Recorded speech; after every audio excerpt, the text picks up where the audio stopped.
Hi, we're here in the Netherlands where the President is attending the Nuclear Security Summit. We began with an extraordinary visit to the Rijksmuseum, where the President toured that museum, looked at some great works of art, and then had a bilateral meeting with the Prime Minister of the Netherlands. Over the course of these 2 days, we're working with many countries around the world to secure nuclear materials from terrorists. We achieved some breakthroughs, including Japan getting rid of an extraordinary amount of its plutonium and highly enriched uranium, which goes to build a bomb. We're also securing those nuclear materials through additional security procedures at facilities around the world. But the focus is on the situation in Ukraine.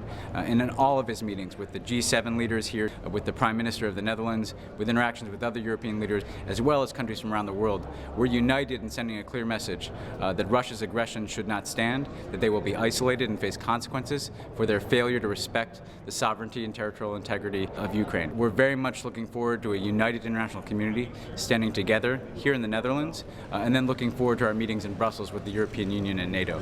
And when we look at the EU, NATO, and the G7 meeting, you see some of the biggest institutions in the international community standing up to reject what Russia has done and to make clear that we stand for international law and the principles of sovereignty, territorial integrity, and democracy that the people of Ukraine have stood up for themselves. So we've got a busy agenda here in Holland. We're enjoying the time here, but a lot of business to be done as well. So after we leave here, we'll go to Brussels for a day on Wednesday that'll be very busy, filled with meetings with the EU, with NATO, a speech the President will give to European young people, a tour of Flanders Field on the 100th anniversary of World War I. Then we'll move on to Italy, where the President will have an audience with the Holy Father, Pope Francis, and also meet with Italy's leaders, President Napolitano, Prime Minister Renzi. Following that very meaningful day for the President in Rome and at the Vatican, we'll move to Saudi Arabia, where the President will have a meeting with King Abdullah to invest in one of our most important relationships in the Middle East at a time when we're seeking to resolve the Iranian nuclear issue. Middle East peace negotiations are ongoing, and we're working with the Saudis to support the Syrian opposition.